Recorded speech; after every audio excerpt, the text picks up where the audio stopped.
กันเที่ยวขอส้นสาธุส้นต้นทางขึ้นมาเที่ยวธรรมศาสตร์ผู้แหลมขึ้นมาแล้วจังแนมลงไปทางลุมแนมตรงฝนฟ้าซุ่มป่าหญ้าเสียวกะจีจังแม่นสวยงามดีขันมาที่จะเกิดมวลหัวใจ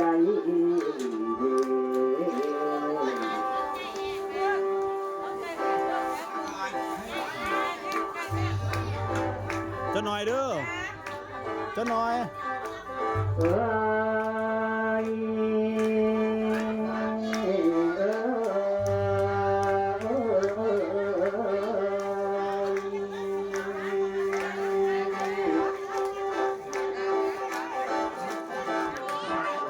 สิการหรือว่าขนาด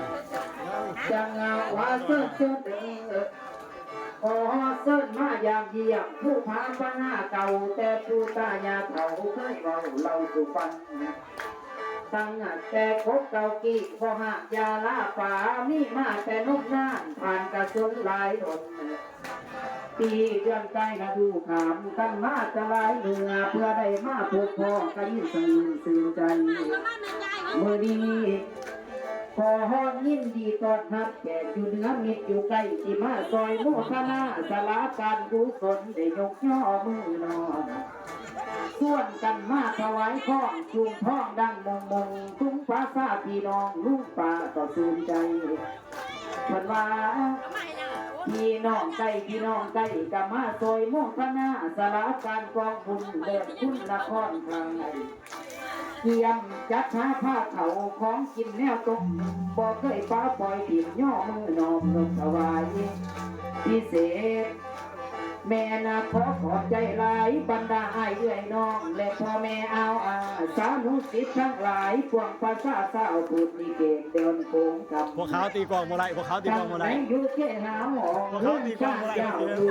คือแค่หาดน้อยปล่อยใจกันเกินจอบอกว่าหยอกแล้วตีกองโมไรพวกเขาอยู่พวกเขานี่แหละป้าซาต้นในพ้นทอดผ้ากันได้มากก่อสารแป้งบุญสืบสารกันเดียนแล้วสนาสีมือนี้ได้เห็นพระซาต้นผ้ากันมาสวยสางโมทนาตั้งต่อขอส่วนบุญทรงไอพลาได้เดินมาดังนั้นขอไว้พรทุกท่านขอให้ทานมีสุขพ้นผ่านพ้องพ้นทุกบาปอย่าม้วนมาไกลหายเจ็บหายไข้ให้เว้นเก่งจองขออย่าเก็บเล่นอย่าขอให้พ่อแต่สิ่งดีจังว่าสาธุเด้อหากแมนพุ่มสถานเขตนี้ยังมีสิ่งศักดิ์สิทธิ์ขอบันดลบันดาลมิตรนิทรงพรมาพอให้ประชาชนชาวบ้านผู้มาโมทนาซอยให้เขารวยเลื่อนขึ้นจะเลื่อนอย่าเบาสิให้เป็นเศรษฐีรวยเงินล้านจนได้ฝากธนาคารจะพันล้านรวยเด่นใครเห็นในเรื่องเสียอาเฮียคุณคือผู้คนสาธุขอให้แก้วแกมต้นกันด้วยลาบสินทรัพย์ผู้ใดได้มาผู้แหลมให้รวยเงินบ่ทนนับอังพระขั้งผู้รวยด้วยดังใจประสงค์สางบ่ป้าฟังว่างเป่าขาสูเดอมือนี้ขาขอยกใส่เก่าปนมแก้วที่กระเทียมพอกทำพระเทระนุเทระผู้ที่มาห่วงสางยกเยินโมทนาสาธุบุญกองการเลิศมานี่เลี้ยงแก้ว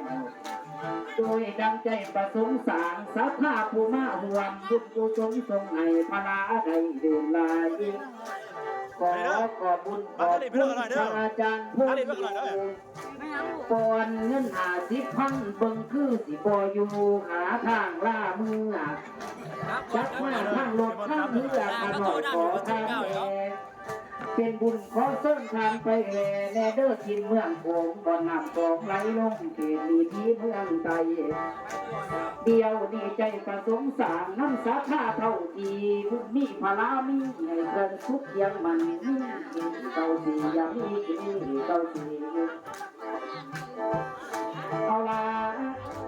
ในว่าละงานมือนี้น้อยใหญ่ได้มาท่านแต่งกองการกุศลได้แต่งดาดีด้วยผู้สถานแถวเข้าผู้แหลมตั้งแต่เก่าแต่ผู้ตายาเขาเคยว่าเราสู่ฟังมา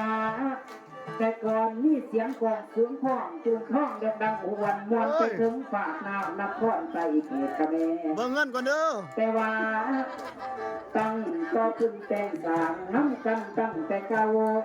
ผู้มาไล่เสียงของกองแต่สีดังกองทรงหา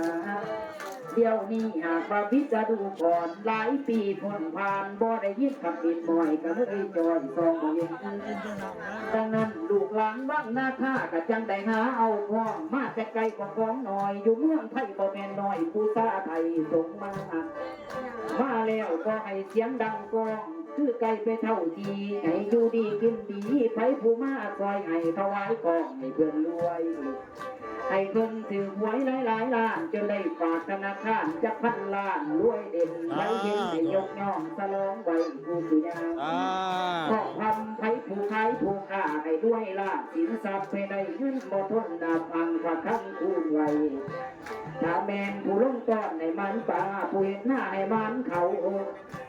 ให้เต็มเนียนที่มุกเหลื่อมผิวพันใสสองเหลื่อมได้กินเอื่อมยืนดีให้แล้วก็ขอโทษอโหสีสิโมทนากุฏิต่อยอดน้ำเพิ่นกาหนาก็พ่อให้แก้มเพิ่นเพิ่นนี่บ่เศร้าบ่มองให้เสียงกองเสียงข้องโมทนาเท่าที่ยุติก่อนเบิดแล้วเอาไว้ก่อนก่อนสาศิลาไว้ก่อนสาขอบใจเด้อสัพพาผู้ที่มาทำบุญบัดเมื่อบานในโศกใจรวยรวย